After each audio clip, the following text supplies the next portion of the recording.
Hi, everybody. Today we're going to look at operations on functions. This will be section 1.2, section 1.2. And I think it'll be instructive to do this with the Zoom. So I'm going to go to Zoom. I'm going to share my screen. That's the first thing I'm going to do. I'm going to go to Desmos. There's Desmos right there. So let's look at some graphs of functions here. So we'll start with y equals x squared. The textbook calls these toolkit functions. It's kind of interesting because this is your basic function. Now, I could do things to play around with it a little bit. I can multiply it by 2, and let's watch what happens. So this is the regular one. That's with 2. Notice when I put in the 2, it sort of got stretched vertically, and when I get rid of the 2, kind of comes back out.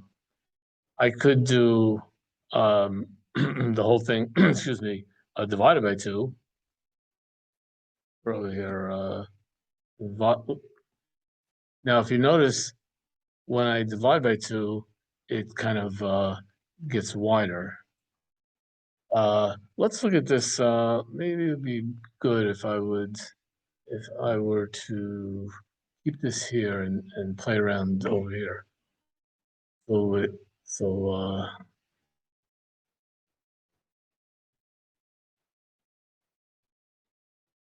So let's see, I'm going to multiply this by 3. You see how it got very narrow. Multiply by 31, it gets really narrow. If I would multiply by 0.31, it gets wider. You see what I'm saying here? 0.031, wow, that would be, it's not 301. 0.031, that would really like stretch out. So notice if I multiply it by a small number, then it gets stretched out, horizontally. If I multiply it by a big number, like if I would get rid of the decimal point here, it gets stretched up vertically. Excuse me. If I would multiply it by, let's say, 0, it would flatten out. And multiply it by a negative number, like let's say -1, it goes down below the line. -0.1. With that. Now let's just have a little fun here. And I'm going to multiply it by a. A is a random constant. And this makes it now, I'm gonna slide this. So when a gets big, see what's happening here? Let me slow this down a little bit. So if you can slow this down. Stop it.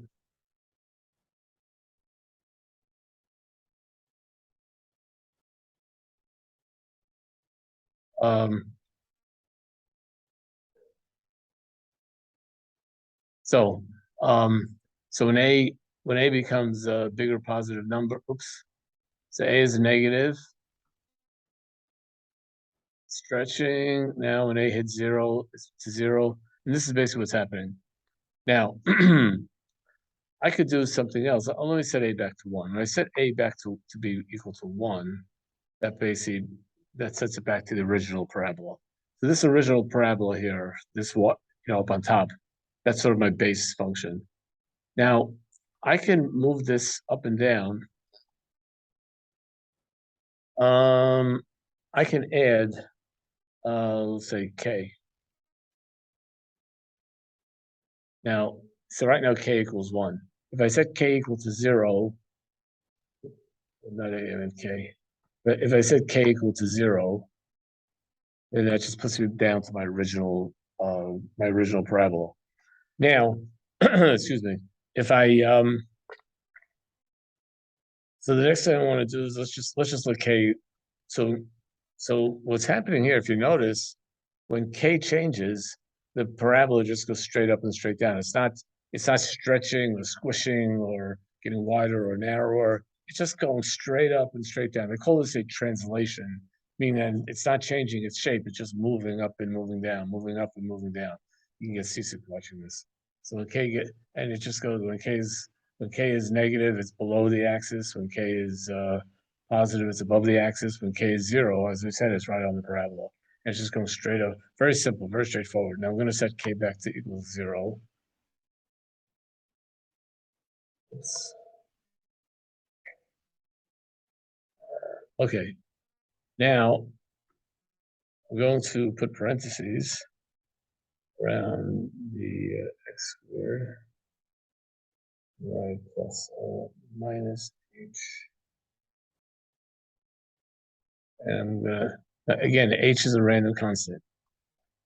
And let me set h equal to 0. Now, if h is 0, if h and k are both 0 and a is 1, then I just have my regular base parabola. But what happens when h moves?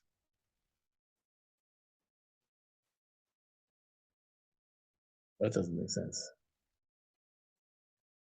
Oh, no wonder. Okay, I made the.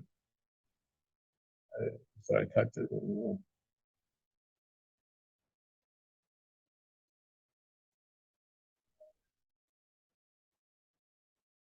There you go. When when h moves, so as h moves, this is going straight right, straight left. So when h gets bigger, it goes to the right. When h gets smaller, it goes to the left. Notice that I wrote x minus h. So the horizontally it moves, if you notice, the opposite direction of how you'd expect it to move. So the h inside is moving it to just straight right, straight left. It's not bending it, stretching it, squishing it, compressing it, none of that kind of stuff. You're just going straight right. So the k goes straight up, straight down. The h. I want to show you. I want to point out another thing. Let's let k move a little bit. Now k and h are both moving. Now if I randomly stop h, okay. Notice that k is 0.25 and h is negative 1.5. Well, if I look at the vertex of the parabola, it is so that's h and that's k. You see, that's h and that's k, and there you go. And this is how these things move. And I could let them all move. I could just let stuff moving. I let stuff move and jump and go and all over the place. And as the h's and the k's and the a's change, these are all the things that happen here. Now all I got to do is first I'm going to stop because I'm getting dizzy watching it. I'll just stop it there. Okay, so I'm going to put h and k back to 0, and I'm going to put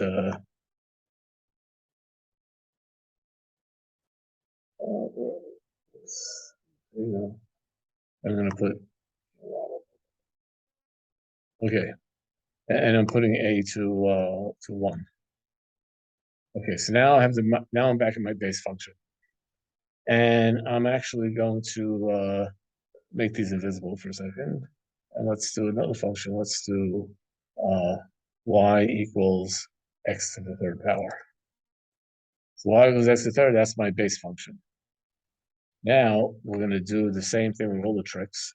Y equals a times x minus h to the 3rd power, and then plus k. So again, I replaced, just like I did up here on top, I replaced the x with an x minus h. I added a k in the end. I multiplied just by a. So now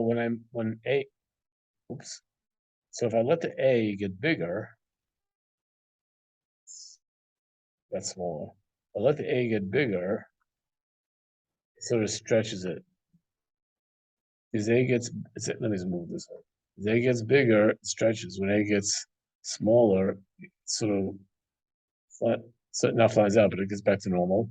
When a becomes a small positive number, it's sort of, yeah, it's compressing vertically, stretching horizontally, whichever way you want to say it. When a is negative, if a is 0, it becomes a flat line. If a is negative, it completely flips. It completely flips to the other way, the other side. But again, a bigger negative is more stretched vertically. It's like before. So let me set a back to equal 1. And I'm gonna let the K is just gonna move it straight up and down. The H is just gonna move it straight right and left. And again, if I randomly, excuse me, if I just randomly stop,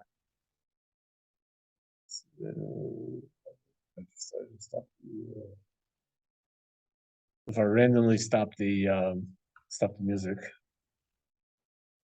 So H is 0.75, K is 0.25, and the vertex of this,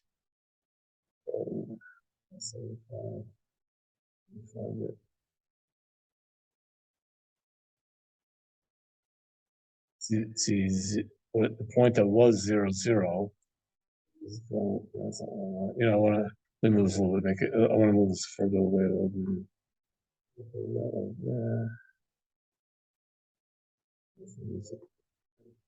It's just easy if I get it further away from, you know. Okay, so that will be just 3, 7. So the vertex of this, so to speak, see, this is the vertex right there, 0, 0. The vertex of this one is going to be 3.7, but you know what? I think I'm better off just typing the point. Let's see, 3.7, 3.7, comma, 1.6, 1.6. And so when I type in the point 3.7, 1.6, that is basically the vertex, if you will, of this conic. Well, it's not conic. Of this cubic. I meant graph. Now everything I'm saying here is going to apply for any function, really. Let's say, for example, I have y. Again, let me get rid of these guys. This we don't need anymore. I'm going to make these invisible. I'm going to put in y equals y equal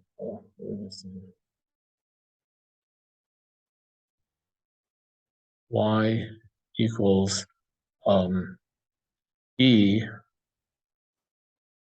to the x power. Now I can multiply it by a. I can put x minus h. I want the minus h.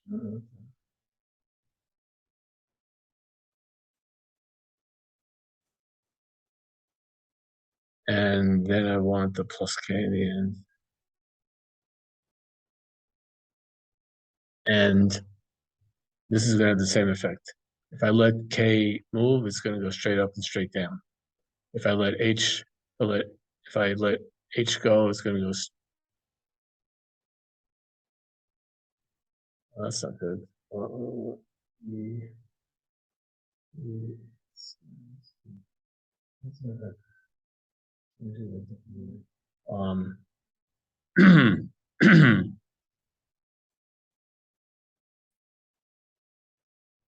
Okay, I'll let the H, there you go. So the H moves it just straight right and straight left. It doesn't change the shape or anything, it just moves it straight right, straight left.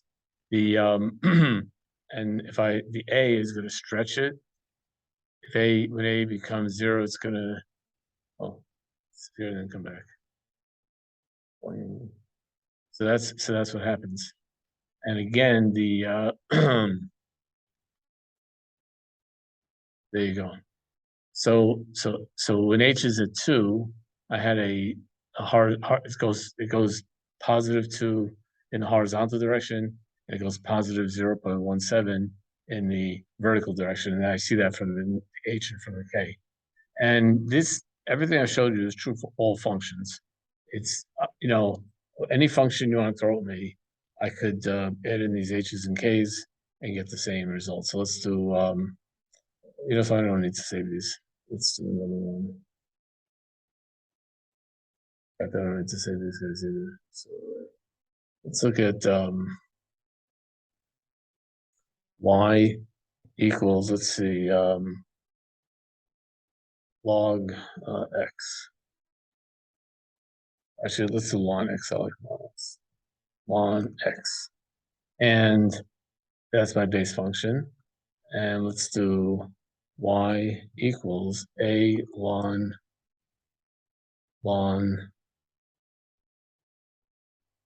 x minus h plus k. And I'm gonna set k and h, say k and h. I'm gonna set back to 0, and there you go. And a, I'm gonna set back to 1, and there you're gonna go. And see, notice now, it's right. You don't even see the red anymore because it's covering up the red. But when k moves, just go straight up and down. When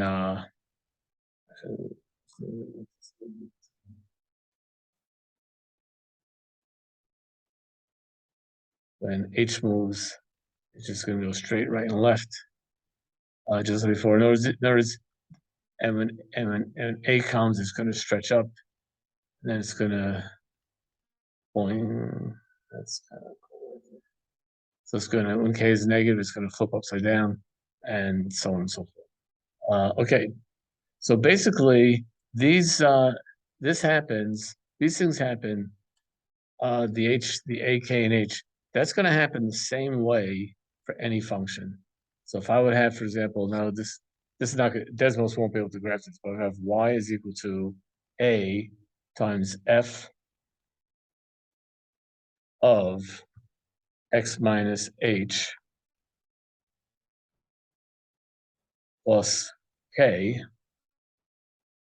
then it's going to have the same, impact, meaning that the a is going to do the same thing it did here. For any function, whether it's the square function or the cube function or the exponential function or the log function, or even if it was, now of course the little thing here says that too many variables try defining f. Desmos is going crazy. It can't graph this because it doesn't know what f means. But I just wanted to make that point to you. And I guess the last one I want to look at right now, but like I say, this works with any function. It doesn't have to be, it's the functions I'm showing you plus a million other functions. But let's look at y equals the square root of x. Square root. So x minus h plus k. Let's stick the a where it belongs. And there you go. So this is just gonna go, and let's get let's okay, let's set a b 1. So a is 1. I'm setting a back to 1.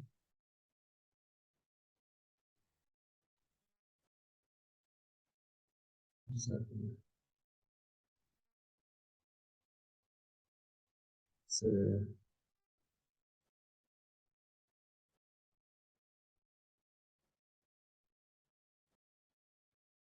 start a little bit.